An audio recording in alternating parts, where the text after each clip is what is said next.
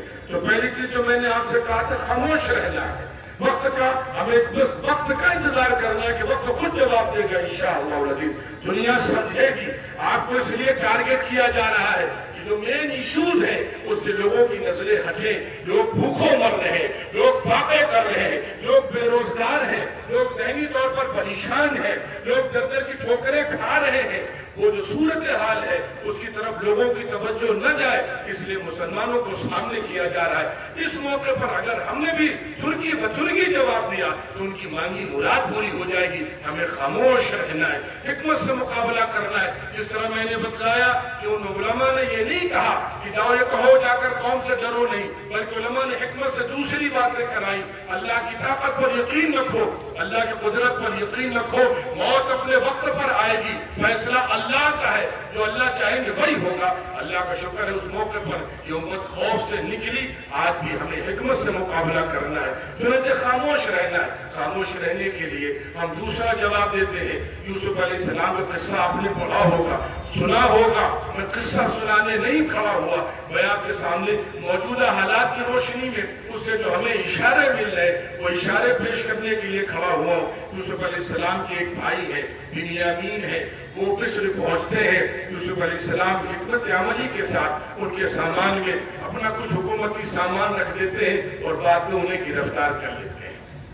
یہ آپ نے پڑھا بھی ہے، آپ نے سنا بھی ہے، لیکن اس موقع پر ان کے بھائی بڑے پریشان ہو جاتے ہیں، اور بالآخر یہی ہوتا ہے کہ یوسف علیہ السلام فیصلہ کرتے ہیں بنیامین ہمارے پاس رہیں گے۔ لیکن آگے دیکھیے، پیغمبروں کو اللہ تعالیٰ جو خوبیاں دیتے ہیں، متکلمین نے، علماء نے لکھا ہے، جو خصوصی خوبیاں پیغمبروں کے پاس ہوتی ہیں ان میں کامل العلم ہوتے ہیں، کامل العقل ہوتے ہیں، کامل الحلم ہوتے ہیں، کامل الحکمہ ہوتے ہیں، قوت برداشت بلا کی ہوتی ہے، پہاڑ جیسا صبر ہوتا ہے، فوراً جواب نہیں دیتے ہیں، صبر کرتے ہیں، معاف کرتے ہیں۔ چنانچہ یوسف علیہ السلام نے جب اپنے بنیامین کو روک لیا تو دوسرے بھائیوں نے بہت خطرناک بات کی۔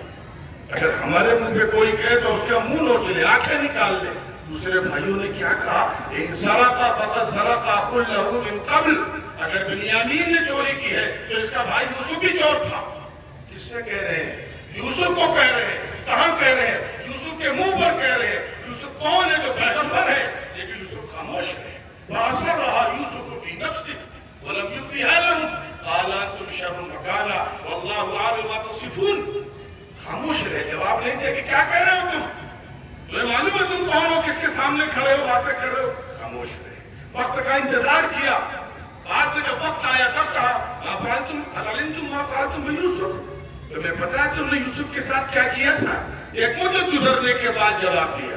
چنانچہ اس موقع پر ایک بڑا کام ہر ماں کو، ہر باپ کو اپنے بچوں کے جذبات کو قابو میں رکھنا ہے۔ یہ عین تقاضے ہیں۔ ہمارے بڑے جس نے بھی بدتمیزی کی ہے، حضور پاک علیہ السلام کی شان میں گستاخی کی ہے، اور جس نے پہلے کی ہو، میں آپ کو بتا رہا ہوں، یاد رکھیے گا، آپ تاریخ پڑھیے، خدا کے واسطے تاریخ پڑھیے، اور جن لوگوں نے شان میں گستاخیاں کی ہیں ان کو محبت سے تاریخ پہنچائیے کہ اللہ کا نظام رہا ہے کہ ایسے لوگوں سے اللہ نے ہمیشہ انتقام لیا ہے، ہمیشہ ایسے لوگوں سے انتقام لیا ہے، اور اللہ انتقام لیں گے۔ ہمارے بڑے، ہمارے اکابرین، ہمارے علماء، تحریکوں کے، تنظیموں کے ذمہ داران، سرپرست، وہ قانونی طور پر مقابلہ کر رہے ہیں۔ ہمیں سڑک پر نہیں آنا ہے، ہمیں جذبات میں نہیں بہکنا ہے، ہمیں انتظار کرنا ہے، وقت انشاءاللہ جواب دے گا۔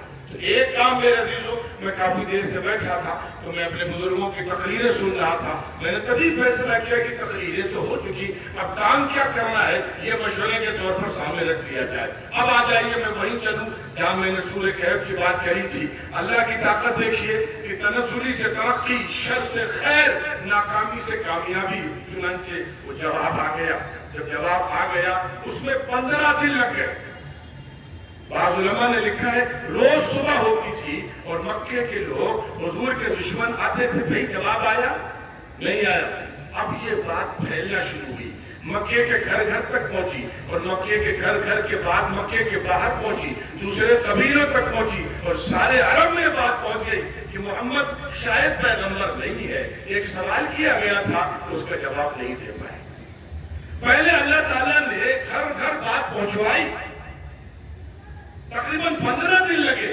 اللہ کا نظام دیکھیے میرے عزیزو، یاد رکھیے گا، یورپ میں اسلام پھیل رہا ہے اس وقت، کیوں؟ وَمَكَرُوا وَمَكَرَ اللَّهُ وَاللَّهُ خَيْرُ الْمَاكِرِينَ۔ انہوں نے شرارتیں کی، یہودیوں نے فلسطین پر ظلم کیا۔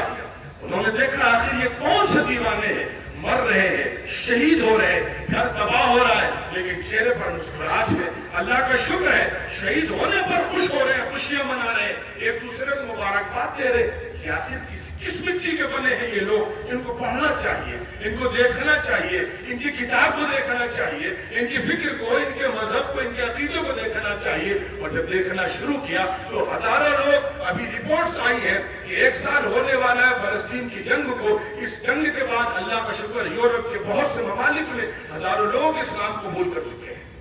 ہم نہیں جانتے کہ اللہ تعالیٰ کہاں سے کیا نکالے گا۔ ظلم مکے میں ہو رہا تھا، ایمان کا نور مدینے میں پھیل رہا تھا۔ ظلم فلسطین میں ہو رہا ہے، ایمان کا نور یورپ میں شروع ہو رہا ہے، تو اللہ جانے۔ چنانچہ دیکھیے اللہ کی طاقت۔ اور 15 دن ہو گئے اور 15 دن کے بعد جب جواب آیا، اللہ کی طاقت دیکھیے۔ میں جو کہنے جا رہا ہوں آپ سے، اس وقت دوسرا کام جو ہم کو کرنا ہے، پہلا کام صبر کرنا ہے، جذبات میں نہیں بہنا ہے، خوف زدہ نہیں ہونا ہے، اور دوسرا کام آگے آ جائیے جو ہمیں کرنا ہے بیٹھ کے، اس موقع سے فائدہ اٹھانا ہے۔ موقع کیا ہے وہ سمجھیے۔ میڈیا نے کہ جن لوگوں نے مسلمانوں کے اسلام کے خلاف پروپیگنڈے کیے ہیں، انہوں نے ہمارا کام بہت آسان کر دیا ہے۔ آج کیوں گھبراتے ہیں؟ لیکن سوال یہ ہے کہ حکمت سے ہم جواب دیں گے۔ چنانچہ جب 15 دن کے بعد جواب آیا تو اگر وہ سوال اس وقت بند کمرے میں کیا گیا تھا، ہو سکتا ہو مکے کے صحن میں کیا گیا ہو، اسی وقت اللہ تعالیٰ جواب بھیج دیتے تو سوال کا جواب وہیں پر محفوظ ہو جاتا۔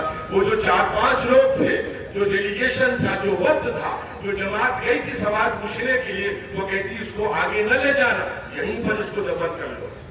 انہیں لوگ سمجھ جائیں گے کہ نہیں جواب آ گیا ہے، لیکن پہلے اللہ نے انہی سے پھیلوایا، انہی نے بڑھ چڑھ کر کے پروپیگنڈا کیا، چرچا کیا۔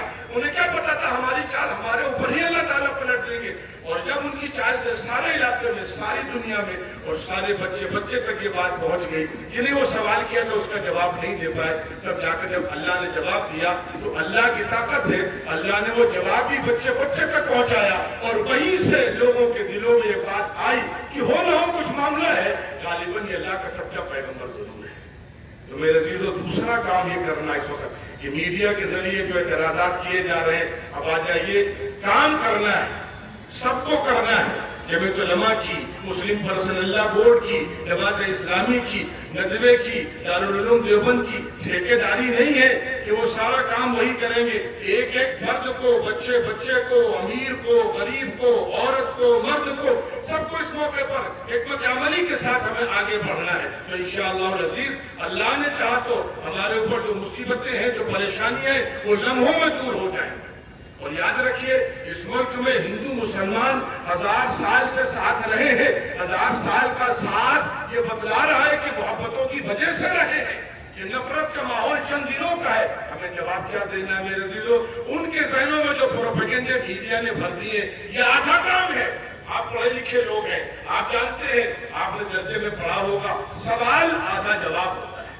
سوال کا پیدا کرنا بڑا کام تھا۔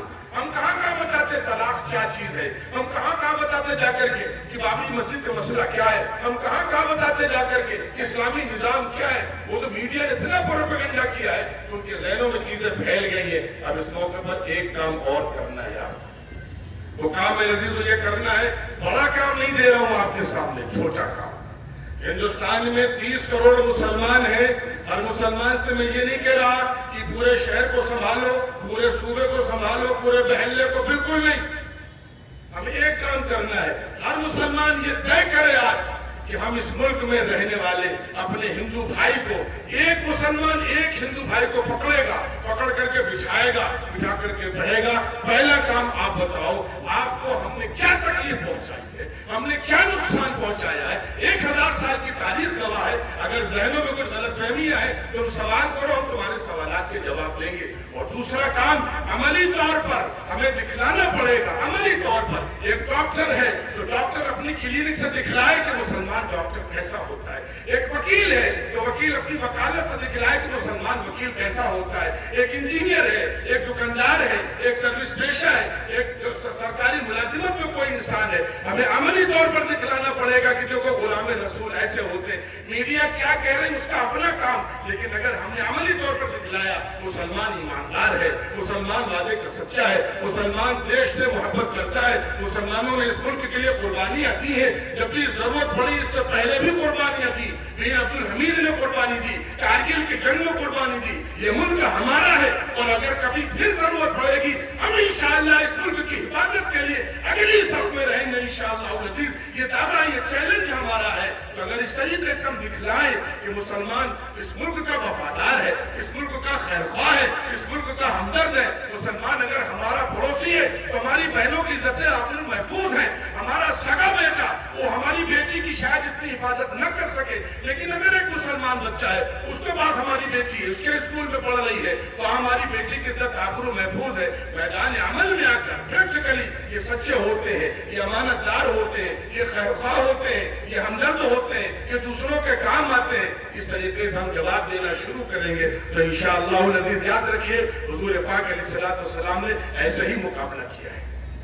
حضور نے کیسے مقابلہ کیا معلوم آپ کو؟ حضور نے تاریخ بدلی ہے. کیا تاریخ بدلی ہے؟ حضور سے پہلے دنیا کا عالمی قانون یہ تھا, معاف کسے کرنا ہے؟ اپنے کو, دشمن کو نہیں معاف کرنا ہے. جنگ ہوا کرتی تھی روم کی ایران سے, ایران کی روم سے جنگ ہوا کرتی تھی. ایک عالمی قانون تھا, دشمن کے لیے معافی نہیں ہے. لیکن حضور نے یہ تاریخ بدلی آ کر کے, دنیا نے دیکھا یہ کون سا انسان ہے. حضور نے بڑے بڑے دشمنوں کو معاف کیا, قاتلوں کو معاف کیا, جس نے حضرت حمزہ کو شہید کیا ان کو معاف کیا, بڑے بڑے دشمنوں کو معاف کیا. یہ حضور نے تاریخ بدلی ہے. چنانچہ مسلمانوں کو بھی تاریخ بدلنی ہے, دکھلانا ہے کہ مسلمان معاف کرنے والا ہے, کس انداز سے مسلمان معاف کرتا ہے. یہ عملی طور پر ہمیں اس وقت کردار پیش کرنا ہے. اگر میدان عمل میں ہم آ گئے